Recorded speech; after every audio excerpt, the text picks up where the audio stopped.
మరో 3-4 నెలల్లో బీహార్లో ఎన్నికలు జరగబోతున్నాయి. దీంతో రాజకీయ పార్టీలు ఎత్తులు పొత్తులకు తెరతీశాయి. అటు ప్రస్తుత సీఎం నితీష్ కుమార్ మాత్రం ఆల్ ఫ్రీ హామీలతో ఆకట్టుకుంటున్నారు.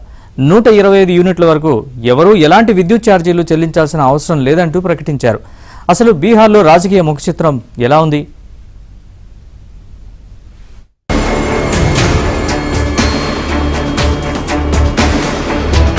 బీహార్ అసెంబ్లీ ఎన్నికల నేపథ్యంలో అసదుద్దీన్ ఓవైసీ నేతృత్వంలోని ఎంఐఎం పార్టీకి గట్టి షాక్ తగిలింది. కాంగ్రెస్ ఆర్జేడీ నేతృత్వంలోని మహాకూటమిలో చేరేందుకు ఓవైసీ ఆసక్తి చూపించారు. కానీ కూటమిలో ఎంఐఎంను చేర్చుకునేందుకు ఆ పార్టీలో విముఖత వ్యక్తం చేశారు. ఎంఐఎం బీజేపీ బి అంటూ కాంగ్రెస్ విమర్శలు చేసింది. ఆ పార్టీతో పొత్తు అస్సలు వద్దంటూ బహిరంగంగానే చెప్పింది. ఈ అంశం బీహార్లో కొత్త రాజకీయ చర్చకు దారితీసింది.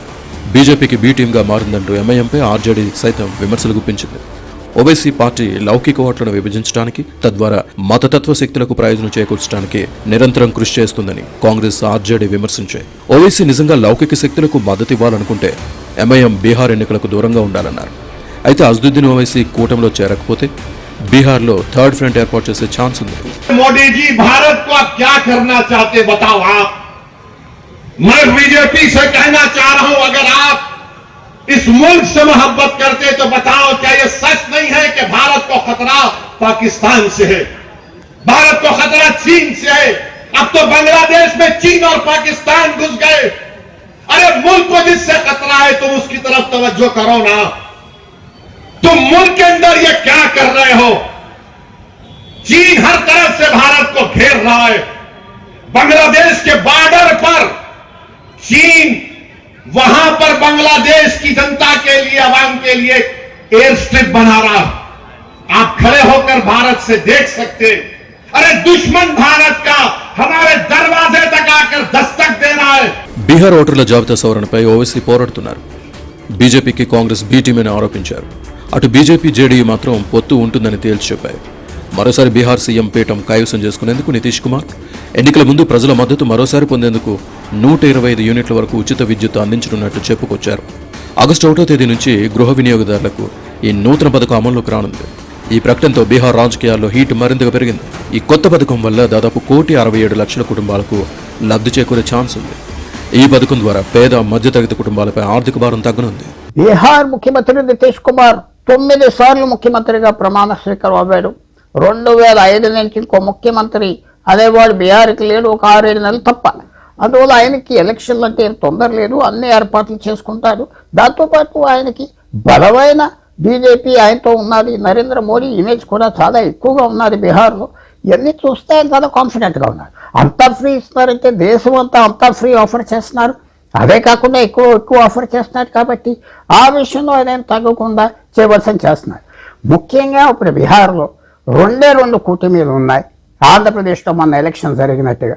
సో అందువల్ల ఇప్పుడు రాబోయే రోజుల్లో నితీష్ కుమార్ ఇమేజ్ ముందలు పెడతారు, నరేంద్ర మోడీ ఇమేజ్ కూడా పక్కన ఉంటుంది. బలంగా ముందలకి వెళ్తారు. ఆయనకి ఏమి తొందరపాటు లేదు. ఆ ఫుల్ కాన్ఫిడెన్స్తో మాత్రం బీహార్కి ఎలక్షన్కి వెళ్తున్నారు. బీహార్ ప్రభుత్వం రాబోయే 3 ఏళ్లలో రాష్ట్ర వ్యాప్తంగా 10,000 మెగావాట్ల సౌర విద్యుత్ ఉత్పత్తి చేయాలని లక్ష్యంగా పెట్టుకుంది. పేదలకున్న కుటీర్ జ్యోతి యోజన కింద రాష్ట్రంలోని అన్ని ఇళ్లపై సోలార్ సిస్టమ్ను ఏర్పాటు చేయనుంది. ఈ సోలార్ ప్యానెళ్ల ఏర్పాటు ఖర్చునంతా ప్రభుత్వమే భరిస్తుందని అన్నారు నితీష్ కుమార్.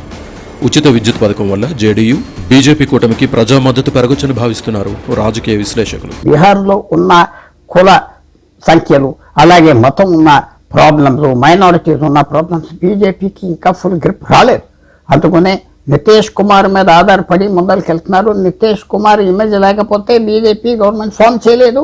అదర్ సైడ్ లాలూ ప్రసాద్ యాదవ్ ఈజీగా ఫామ్ చేస్తాడు నితీష్ కుమార్ కనుక ఆయనతో వస్తే. అందువల్ల ఇప్పుడు బీజేపీ మిగతా చిన్న పార్టీలు మళ్ళీ అధికారం కావాల్స్తే నితీష్ కుమార్ తప్పదు. నితీష్ కుమార్ దగ్గర 15-16% దాదాపు 2005 నుంచి ఓట్లు పడతా ఉన్నాయి. ఆయన మీద ఫుల్ కాన్ఫిడెన్స్ ఉన్నది. 15-16%కి ఓట్ ట్రాన్స్ఫర్ కూడా పూర్తిగా చేయించగలడు. అందువల్ల ఇప్పుడు నితీష్ కుమార్ మీద ఫుల్ కాన్ఫిడెన్స్ చిన్న పార్టీలకి పెద్ద పార్టీలకి ఆ కూటమిలో ఉన్నది. కాబట్టి ఈ సవ్యంగా మాత్రం ఎలక్షన్ వరకు వెళుతారని మనం ఎక్స్పెక్ట్ చేయొచ్చు. బీహార్ ప్రభుత్వ ఉద్యోగాల్లో మహిళలకు 35% రిజర్వేషన్లు ప్రకటించారు నితీష్ కుమార్. ఇది బీహార్లో శాశ్వత నివాసితులైన మహిళలకు మాత్రమేనంటూ ఓటర్లను ఆకట్టుకునే ప్రకటన చేశారు. అన్ని ప్రభుత్వ ఉద్యోగాలకు ఈ నిబంధన వర్తిస్తుందన్నారు. అతి సుదీర్ఘకాలం సీఎంగా ఉన్న నితీష్ కుమార్పై ప్రజా వ్యతిరేకత ఉంది. ఓటర్ల జాబితా వెరిఫికేషన్ను విపక్షాలు తమకు అనుకూలంగా మార్చుకుంటున్నాయి. ఈసీ ముసుగులో అధికార బీజేపీ జేడీయూ కూటమి బీహారీ కూలీల ఓట్లు తీసేస్తున్నాయంటూ రచ్చరచ్చ చేస్తున్నాయి. 2020 ఎన్నికల్లో ఎన్డీఏలోని ప్రధాన పార్టీలైన బీజేపీ, జేడీయూ పనితీరులో భారీ వ్యత్యాసం కనిపించింది.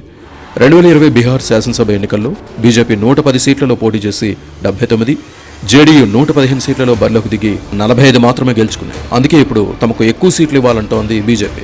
గతేడాది లోక్సభ ఎన్నికల్లో మాత్రం బీజేపీ 17 సీట్లలో బరిలోకి దిగి 12 గెలుచుకుంది. జేడీయూ 16 స్థానాలకు పోటీ చేసి 12 సీట్లలో విజయం సాధించింది. బీహార్లో మొత్తం అసెంబ్లీ సీట్లు 243. తన పార్టీ జేడీయూ 45 సీట్లలో మాత్రమే విజయం సాధించిన బీజేపీ మద్దతుతో సీఎంగా ఉన్నారు నితీష్ కుమార్.